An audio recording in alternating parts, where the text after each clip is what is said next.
Bonjour à tous et bienvenue dans ce Morning Bull Live. Nous sommes le 22 juillet 2024 et j'ai envie de vous dire, comme prévu, eh bien, Joe Biden nous a lâché puisque on le disait encore vendredi dernier, comme quoi la question n'était pas de savoir si il allait renoncer à cette campagne électorale, mais quand est-ce qu'il allait renoncer. Ben voilà, c'est fait hier soir, c'est plié. Joe Biden n'est plus dans la course à la présidence, donc on peut passer à autre chose. Alors, autre chose, ça veut dire quoi? Ça veut dire que maintenant on va réfléchir. Et puis alors, quand on réfléchit, il faudra réfléchir très très vite parce que cette semaine ne va pas nous laisser beaucoup de temps pour réfléchir.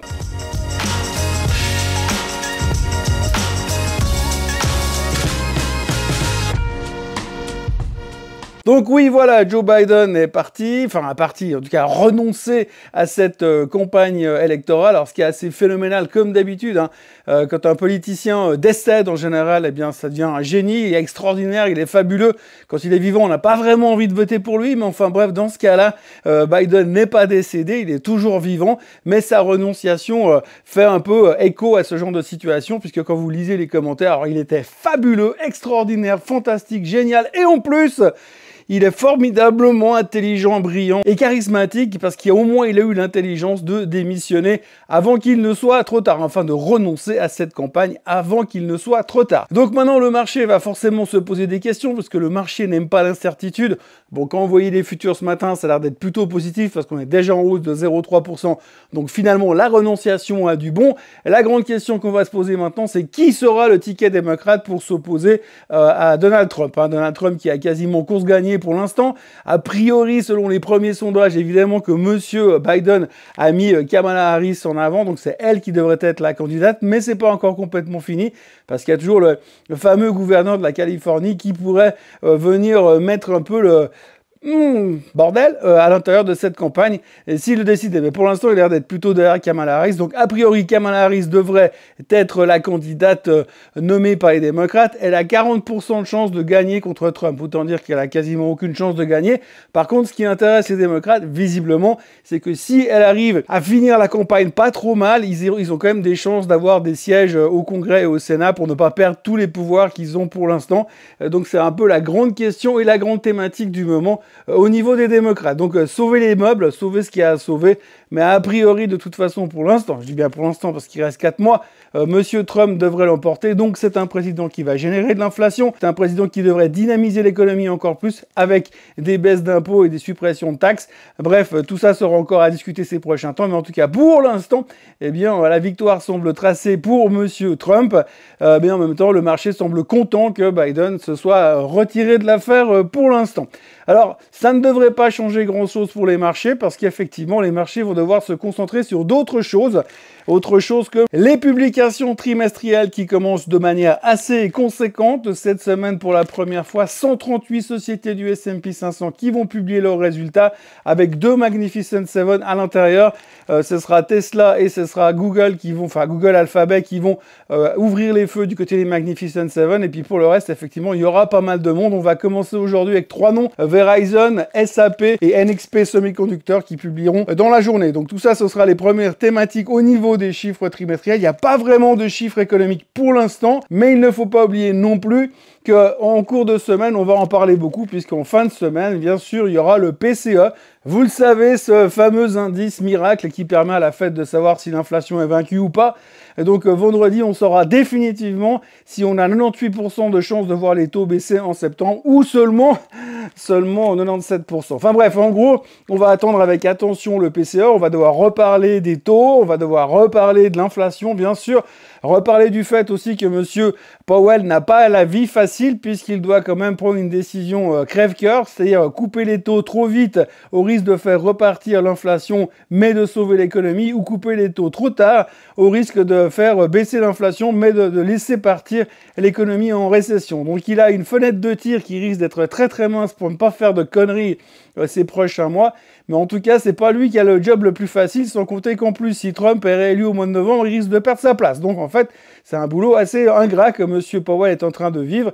Et nous, notre job, ce sera continuer à traquer en fait ces peut-être éventuelles conséquences que l'on aura sur les taux ou sur les marchés en général à cause de ces de ces problématiques inflationnistes et récessionnistes. Alors, autrement, je vous cache pas que quand vous cherchez les nouvelles du jour aujourd'hui, que vous avez envie de parler de choses un peu différentes que de la renonciation de Biden, c'est pas facile.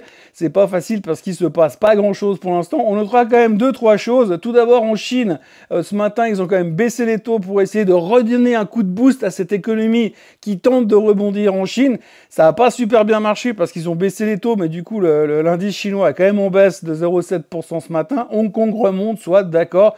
Là, le Japon est toujours en baisse parce que un peu dans le sillage de la tech américaine qui a souffert la semaine dernière.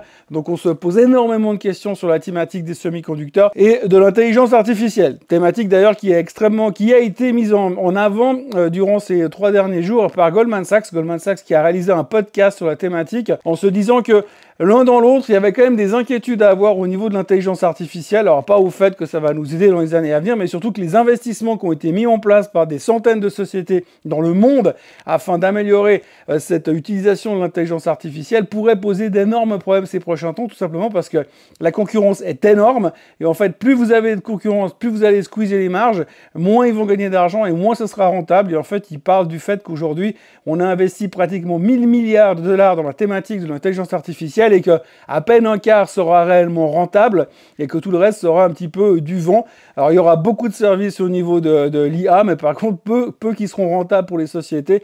Donc ça peut aussi mener à une certaine réflexion au niveau de la croissance future de la thématique de l'intelligence artificielle. Alors on va très loin dans la réflexion, mais néanmoins, dans ce podcast, ils avaient fait venir un professeur du MIT qui, lui, est effectivement fervent défenseur de cette théorie inquiétante, on va dire, sur le long terme, par rapport à l'intelligence artificielle. Est-ce que les investissements vont vraiment en valoir la peine? Et la réponse, selon Goldman Sachs et selon ce professeur du MIT, serait à peu près, pas vraiment. Alors, si jamais vous voulez lire le rapport qui a été écrit suite à cette histoire-là, vous pourrez trouver le rapport sur le site internet investir.ch.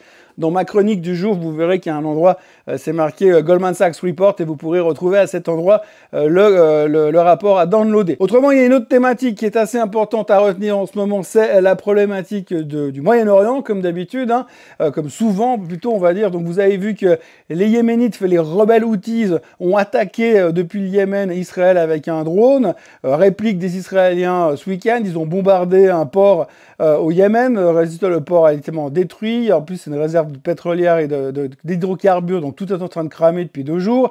Bref, en gros, il y a de nouveau des tensions énormes.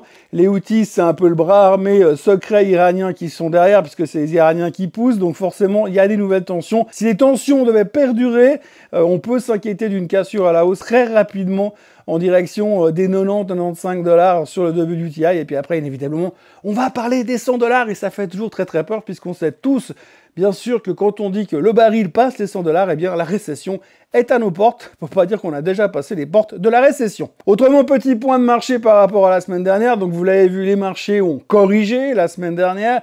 Alors du coup, il y a pas mal de gens qui se posent des questions. On retiendra 2 choses. Tout d'abord, prenons l'exemple du Warren Buffett Indicator. Alors le Warren Buffett Indicator, c'est un indicateur, c'est un truc que Warren Buffett utilise, c'est-à-dire que lui, il regarde finalement le PIB américain et la capitalisation boursière des 5000 plus grosses actions américaines. Et quand ces 5000 plus grosses actions américaines dépassent 150-160% du PIB, il commence à s'inquiéter. Alors pour information, la semaine dernière, avant la correction qu'on a vécue, quand on était au plus haut sur le Nasdaq et sur le S&P 500, eh bien le rapport PIB américain, capitalisation boursière était de 200%. Donc 200% du PIB américain en termes de capitalisation boursière, c'est énorme. Alors vous me direz oui, et puis quoi? Et puis quoi, en l'an 2000, quand ça a commencé à lâcher, on était à 197%, et là, la semaine dernière, on a passé les 200, donc record historique dans ce ratio, et c'est un ratio qui fait très peur à monsieur Warren Buffett, qui généralement est cash dans ce genre de situation, et c'est un petit peu la situation dans laquelle est Berkshire Hathaway, beaucoup de cash quand même, parce que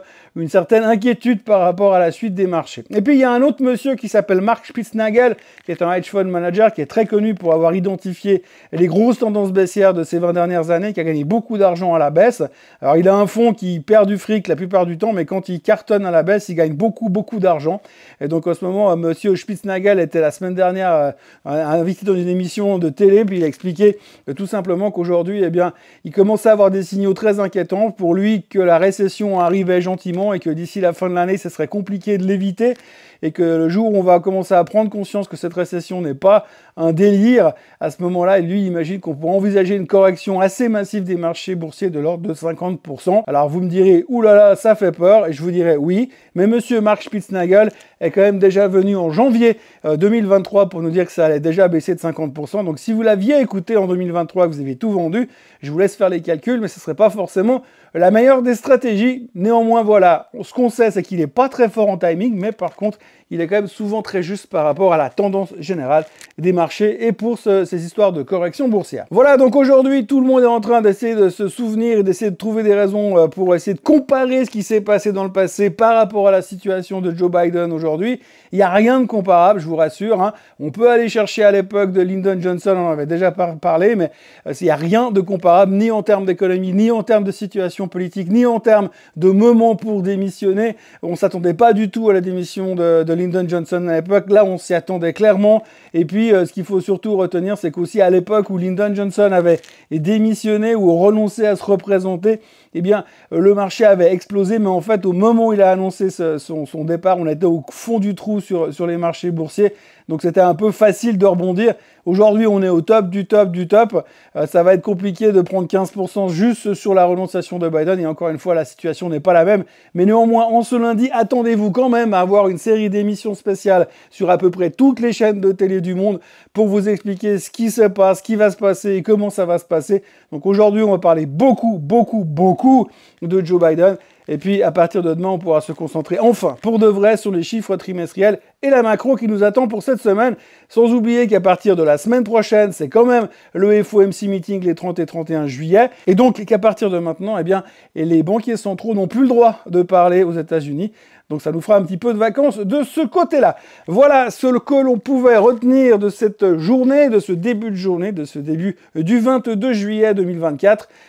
N'oubliez pas de vous abonner à la chaîne Swissquote en français si ce n'est pas encore fait. N'oubliez pas de liker cette vidéo, de la partager, d'en parler plein autour de vous et de revenir me voir demain matin à la même heure et au même endroit pour un nouveau Morning Bull Live. Excellente journée à tous. Bye bye.